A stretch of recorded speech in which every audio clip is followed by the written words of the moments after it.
तो हम पोम कर रहे थे an elementary school classroom in a slum. तो आज हम इसके क्वेश्चन आंसर्स करने जा रहे हैं। आज हम करेंगे स्टेंजा के question answers. This are very important stanzas for you. तो आपके एग्जाम्स में ऐसे स्टेंजाज आते हैं आपकी पोम से, और उनमें से आपको जो आंसर्स वो लिखने होते हैं। ठीक है, तो हमारा जो फर्स्ट स्टेंजा है वो है far far from gusty waves these children's faces like rootless weeds. Far far यानी दूर दूर, गस्टी वेव्स का मतलब होता है हवा के जो झोंके हैं, झोंके होना, लहरदार। गस्टी का मतलब होता है दीज चिल्ड्रंस फेसेस, इनके चेहरे हैं, दिखाई दे रहे हैं दूर दूर। लाइक रूटलेस वीड्स, कैसे दिखाई दे रहे हैं? ऐसे दिखाई दे रहे हैं जैसे कि रूटलेस वीड्स हो जाती है। वीड्स का मतलब क्या होता है? जैसे खरपतवार वगैरह या कोई जंगली घास जिसे बोलते हैं, उसे वीड्स कहा जाता है। तो रूटलेस, बिना जड़ वाली, यानी बिल्कुल उखाड़ कर फेंक दिया हो तो मुरझा जाते हैं पेड़ पौधे। तो ऐसे इन बच्चों के चेहरे दिखाई दे रहे हैं। The hair torn around their pallor, जो इनके जो बाल हैं वो फैले बिखरे पड़े हैं। Torn around their pallor, pallor का मतलब होता है पीला जो चेहरा होता है, बिल्कुल मुरझाया हुआ। ऐसे इनके चेहरों पे क्या हो रखे हैं? पीले पीले रंग के इनके जो बाल है वो भी फैले हुए हैं। The tall girl with her weighed down head, यहाँ पर एक लड़की के बारे में बताया गया जो कि लंबी सी लड़की है। उसका जो सर है वेड डाउन हेड, और उसका सर बिल्कुल झुका हुआ है। किसकी वजह से? वजन की वजह से। यानी इनके इतने अंदर इतनी कमजोरी है इन बच्चों के अंदर कि इनका सर भी झुका हुआ है, और पतली से लंबी सी लड़की है। द पेपर सीमिंग बॉय, और जो लड़का है वो कैसा? Paper seeming. पेपर मतलब क्या होता है? कोई भी कागज वगैरह, कोई टुकड़ा कागज का, राइट। तो पेपर सीमिंग, जो कि बिल्कुल पेपर के जैसा, इतना कमजोर है, इतना पतला है, जो कि पेपर के जैसा दिखाई दे रहा है। विद रेड आइज, और जो उसकी आंखें हैं दोज आर रेड्स आइज, चूहे जैसी आंखें हैं उसकी। अब यहाँ पे चूहे जैसी आंखें कहने का मतलब क्या है? बिल्कुल डरा डरा सा, सहमा हुआ सा, छोटी छोटी गोल गोल आंखें उसकी, जिसको उसकी आंखों को देखकर वो कैसा लग रहा है? जैसे कि बिल्कुल सहमा हुआ है, डरा हुआ है। ठीक है, तो ये था हमारा स्टेंजा। अब इससे रिलेटेड क्वेश्चंस देखते हैं। अगर जो आपने इससे पहले वाली जो वीडियो अच्छे से देखी होगी हमारी प्लेलिस्ट में जाकर, इंग्लिश की जो प्लेलिस्ट है वहाँ से, तो डेफिनेटली आप अच्छे से सारे आंसर दे पाओगे। फिर भी मैंने आपको समझा दिया स्टेंजा, और डेफिनेटली आप अच्छे से आंसर दे पाओगे। तो क्वेश्चन जो हमारा पहला है वो है where do you think are these children sitting. तो ये बच्चे कहाँ पर बैठे, आप क्या सोचते हो? सिंपल है, आपको पता है पोम का नाम ही क्या है? An elementary school classroom, right, in a slum. तो कहाँ पर बैठे हैं बच्चे? क्लासरूम के अंदर बैठे हुए हैं। तो इसका आंसर होगा these children are sitting in a classroom in a slum area, right. So here is the answer, these children are sitting in a classroom in a slum, जो कि स्लम होती है झुग्गी झोपड़ी। झुग्गी झोपड़ियों में क्लासरूम में बच्चे बैठे हुए हैं। Which is far far away from the winds, जो कि हवाओं से, हवा के झोंकों से, यानी गस्टी वेव्स से, इनसे क्या है? बिल्कुल दूर है, बहुत दूर है, काफ़ी दूर है। और वेव्स ब्लोइंग स्ट्रॉन्गली, जो बहुत तेज़ से जो हवाएं चल रही हैं, हवा के जो झोंके हैं, इनसे कहीं दूर किसी कोने में एक स्लम में, जो कि झोपड़ी के एक स्कूल के क्लासरूम में बच्चे बैठे हुए हैं। ठीक है, नेक्स्ट क्वेश्चन देखिए, question B, how do the faces and hair of the children look. इन बच्चों के चेहरे और फेस कैसे दिखाई दे रहे हैं? अभी क्वेश्चन आया भी था, their hair torn on the pallor, right, जो उनके बिल्कुल जो टोन अराउंड द पैलर, जो उनके चेहरे पर हैं, बिल्कुल फैले पड़े हैं, पीले पीले रंग के इनके चेहरे हैं, पीले रंग के इनके बाल दिखाई दे रहे हैं, मुरझाए हुए से बिल्कुल, right. The faces of the children look pale, pale का मतलब क्या होता है? पीला दिखाई देना। तो जो ये बच्चे हैं इनके जो चेहरे हैं वो कैसे दिखाई दे रहे हैं? पीले दिखाई दे रहे हैं। देयर अनकूम्ड, अनकूम्ड मतलब जिन पे कंघी नहीं कर रखी। Their uncombed and unkempt hair look like rootless wild plants, और बिल्कुल कैसे दिखाई दे रहे हैं? अनकैम्प्ड, बिल्कुल गंदे, जो कि अच्छे से मैनेज नहीं किए हुए हैं, कंघी नहीं किए हुए हैं। Hair look like rootless wild plants, ऐसे दिखाई दे रहे हैं जैसे किसी बिना जड़ का जो पौधा है, किसी को कहीं पर हम फेंक देते हैं, वो बिल्कुल सूख जाता है, मुरझाया मुरझाया हो जाता है, उसमें कोई हरियाली नहीं होती है। इसी प्रकार के इन बच्चों के क्या दिखाई दे रहे हैं? बाल जो दिखाई दे रहे हैं। ठीक है, तो समझ में आ गया बच्चों के फेसेस और उनके बाल कैसे दिखाई दे रहे हैं। ठीक है, बिल्कुल चेहरा पीला पड़ा हुआ है, और बाल इनके बिल्कुल रूटलेस वाइल्ड प्लांट्स की तरह दिखाई दे रहे हैं, यानी बिना जड़ वाले पौधों की तरह दिखाई दे रहे हैं। Next question C, why is the head of the tall girl weighed down. अब जो लंबी सी लड़की है इसका सर क्यों झुका हुआ है? ठीक है, ये क्वेश्चन पूछा गया है। Answer C, the head of the tall girl is weighed down by the burdens of the world. जो लड़की है इसका सर क्यों झुका हुआ है? क्योंकि तो कमज़ोर है, और दूसरा पूरी दुनिया का बर्डन, बर्डन मतलब बोझ इसके ऊपर है, इसकी जिम्मेदारियाँ, ठीक है ना, कि गरीबी, इन सभी चीज़ों का इनके ऊपर क्या बोझ है, जिसकी वजह से इसका सर झुका हुआ दिखाया गया है, बताया गया है। शी फील्स डिप्रेस्ड, जो कि बहुत ही ज़्यादा डिप्रेस्ड महसूस कर रही है बच्ची। इल, बीमार है, एंड एग्जॉस्टेड, और थकी हुई है।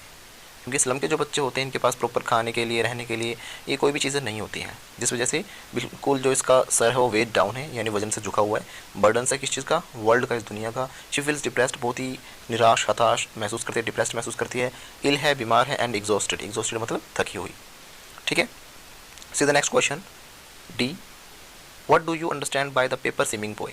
अब यहाँ पे पेपर सीमिंग बॉय का यहाँ पे कहने का अर्थ क्या है? विद रेड आइज, जिसकी चूहे जैसी आंखें हैं उसकी। ठीक है, तो पेपर जैसा दिखने वाला लड़के का यहाँ पे क्या मतलब है, और चूहे जैसी आंखें बताने का यहाँ पे क्या मतलब है, ये क्वेश्चन पूछा गया है।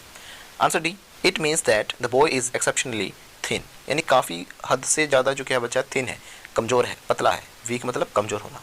एंड हंग्री, और भूखा है। And his eyes look fearful, और उसकी जो आंखें हैं वो डर से भरी हुई दिखाई देती है। He is an innocent boy, ठीक है, एक इनोसेंट बॉय है, वो is sitting on the last bench of the class, जो कि क्लास के लास्ट बेंच पे बैठा हुआ है। तो ये आप सारी बात इसके अंदर ऐड कर सकते हो। तो पेपर जैसा बताने का अर्थ क्या है? पेपर जैसा बताने का अर्थ ये है the boy is very thin, weak and hungry with red eyes. Okay, तो ये था हमारा फर्स्ट स्टैंजा जो कि हमने अच्छे से कर लिया है। Now just move to the next one, that is second stanza, the stunted unlucky heir of twisted bones. अभी कहना चाह रहे हैं द स्टंटेड, स्टंटेड मतलब होता है जब हमारी ग्रोथ रुक जाती है, वृद्धि रुक जाती है, उसे स्टंटेड कहा जाता है। यानी बिल्कुल जो ग्रोथ है इन बच्चों की वो रुकी हुई है, स्टंट हो रखी है। अनलकी हेयर, हेयर का मतलब क्या होता है? जो हमें पैतृक रूप में, जैसे हमारी पिताओं से दादाओं से हमें एक संपत्ति मिलती है, कोई ना कोई चीज़ मिलती है हमें पूर्वजों से। इस प्रकार से ये कहना चाह रहे हैं कि इनको पूर्वजों से क्या मिलता है? इनके पूर्वजों से अनलकी हेयर, एक ऐसी परंपरा से पूर्वजों से मिलता है, इनको आता रहता है क्या? इनकी रुकी हुई ग्रोथ, ट्विस्टेड बोन्स यानी मुड़ी हुई हड्डियाँ, क्योंकि इनके जो पिता थे, इनके दादा थे, वो भी बेचारे गरीब ही थे और उनकी भी जो हड्डियाँ थी बिल्कुल स्लम में रह रहकर कमज़ोर थी, पूरा पोषण उनको नहीं मिल पाता था। तो धीरे धीरे यही बीमारियाँ इनके बच्चों में भी ट्रांसफ़र हो गई। रिसाइटिंग ऑफ फादर्स नाल्ड डिजीज़, जो गठिया रोग हो जाता है, इसमें हड्डियों में गांठें बन जाती हैं, ठीक है। तो ये बच्चे को एक हेयर के रूप में, यानी कि एक पैतृक संपत्ति के रूप में बच्चों को मिल चुकी है। यानी बच्चे भी क्या है, बिल्कुल इन्हीं बीमारियों से जूझ रहे हैं। His lesson from his desk, और जो डेस्क पे उसके लेसन रखा हुआ है, यानी जिस पार्ट को ये पढ़ रहा है क्लास में, at the back of the dim class one unnoted. अब ये बच्चा कहाँ पर बैठा हुआ है? At back of the dim class, बिल्कुल ऐसी कक्षा के अंदर जो कि बिल्कुल डिम है। डिम मतलब जिसमें कि लाइट बहुत ही ज़्यादा कम है। वन अननोटेड, जिसके ऊपर कोई ध्यान नहीं दे रहा, अननोटेड, बिल्कुल कोने में बैठा हुआ है जिसके ऊपर किसी का ध्यान नहीं है। स्वीट, प्यारा सा है, एंड यंग, छोटा सा बच्चा है। Is eyes live in a dream, जिसकी आंखें क्या है, सपने में भरी हुई। आपने देखा होगा ना, छोटे बच्चे बैठे रहते हैं क्लासेस में और सपनों में क्या ही खोए रहते हैं, कुछ ना कुछ सोचते रहते हैं। ऑफ स्क्विरल्स गेम, तो यहाँ पे बच्चे का जो ड्रीम है, किस ड्रीम में खोई हुई है, वो अपने अलग अलग ड्रीम ले रहा है। जो बच्चा गेम देख रहा है स्क्विरल का, जो गिलहरी गेम खेल रही है, यानी गिलहरी के इधर उधर भागते हुए देख रहा है वो खिड़की से बाहर, तो उस गेम में बच्चा खोया हुआ है। इन द ट्री रूम, कहाँ पर खोया हुआ? जो कि ट्री के रूम में, यानी ट्री के नीचे जो खोखली जो जगह बन जाती है, उसके अंदर क्या कर रहे हैं, जो स्क्विरल्स हैं वो खेल रही हैं और बच्चा उनको देख रहा है। अदर दैन दिस, और इसी प्रकार बच्चा काफ़ी चीज़ों में खोया हुआ है, ठीक है। तो ये था हमारा स्टेंजा। तो देखते हैं इसके question answer. Question A, who is unlucky heir and what will he inherit. अब ये पूछ रहे हैं कि कौन है अनलकी हेयर, कौन है जो पैतृक रूप से इसको मतलब ये सारी बीमारियाँ चीज़ें मिली हुई हैं, एंड व्हाट विल इनहेरिट, और उसको इनहेरिट में क्या मिली हुई है। आंसर है the lean and thin boy, जो पतला सा जो बच्चा है, बॉय हैविंग रेड साइज, जिसकी चूहे जैसी आंखें हैं, and a stunted growth is the unlucky heir, और जिसकी ग्रोथ रुकी हुई है, जिसकी वृद्धि रुकी हुई है, यानी उसका शरीर ग्रो नहीं कर पा रहा है, बढ़ नहीं पा रहा है, तो उसको यही चीज़ क्या है, वो बच्चा क्या है, अनलकी हेयर है, यानी एक अभागा क्या है, जिसको पैतृक रूप से ये चीज़ें मिल चुकी हैं। He has got his father's नाल डिजीज ऑल्सो, जिसको कि अपने पिता की नाल डिजीज़ भी मिल गई है एज हेयर के रूप में, यानी पैतृक संपत्ति के रूप में। He will inherit twisted bones from his father, उसे क्या चीज़ मिल गई है इनहेरिट में, यानी कि अपने पिता से क्या प्राप्त हुई है, जो कि ट्विस्टेड हड्डियाँ, ट्विस्टेड मतलब मुड़ी हुई हड्डियों की जो बीमारी है, जिसे हम नाल डिजीज़ कहते हैं, वो इस बच्चे को मिली हुई है, ठीक है। See the next question, what is the stunted boy reciting. जो स्टंटेड बॉय है, जो कि जिसकी ग्रोथ रुकी हुई है, क्या रिसाइट कर रहा है, क्या सुना रहा है, क्या बोल रहा है, क्या लेसन है उसका, ठीक है। He is reciting a lesson from his desk, ये बच्चा जो रिसाइट कर रहा है, बोल रहा है क्या, एक लेसन को जो कि उसके डेस्क पे रखा हुआ है, उस पार्ट को पढ़ रहा है ये। ही इज़ एन्यूमरेटिंग सिस्टमेटिकली, इन चीज़ों को सोच रहा है, इनकी गणना कर रहा है, इनके बारे में जान रहा है। एन्यूमरेट होता है सोचना या उसके बारे में गणना करना, हिसाब लगाना। ही इज़ एन्यूमरेटिंग सिस्टमेटिकली एक तरीके से, क्रमबद्ध तरीके से चीज़ें सोच रहा है। How his father developed the noted disease, क्या चीज़ें दिखा रहे हैं इसके अंदर कि किस प्रकार उसके पिता ने एक डिवेलप कर ली, यानी अपने अंदर पैदा कर ली नोटेड डिजीज़, ऐसी बीमारी जिसकी वजह से क्या हो चुका है, उसके शरीर में गांठें बन चुकी हैं, यानी गठिया का रोग हो चुका है। Next question is, who is sitting at the back of the dim class, जो कि ऐसा कमरा है जिसमें कि बिल्कुल रोशनी नहीं है, डिम क्लास रूम है, उसमें लास्ट पे कौन बैठा हुआ है। Answer C, a sweet young boy sits at back of this dim class, एक प्यारा सा बच्चा है, यंग बच्चा है, स्वीट है, विद रेड्स आइज, जो कि वहाँ पर लास्ट में बैठा हुआ है। He sitting on the last bench, he sits there unnoted, unnoted ही कह सकते हो या फिर आप कह सकते हो अननोटिस्ड, यानी वहाँ पर वो बच्चा बैठा हुआ है जिस पर किसी का भी ध्यान नहीं है। And he is lost in his dreams, जो कि अपने सपनों में खोया हुआ है। एंड स्क्वायरल्स गेम, जो कि स्क्वायरल का जो गेम है उसमें खोया हुआ है, ठीक है। His eyes live in a dream, what dream does he have, जो बच्चा है, क्वेश्चन डी देखिए, his eyes live in a dream, जो उसकी आंखें सपने में है, what dream does he have, किस प्रकार का जो उसका सपना है। द बॉय सीम्स होपफुल, जो बच्चा है कि होपफुल दिखाई दे रहा है, आशा है उसकी आंखों में, नज़रों में, हर चीज़ में कि उसे जो चीज़ें वो चाहता है वो एक दिन उसको मिलेंगी। ही ड्रीम्स ऑफ बेटर टाइम, वो किस चीज़ का ड्रीम कर रहा है, अच्छे समय का इंतजार कर रहा है कि अच्छा वक्त आएगा उसकी ज़िंदगी में।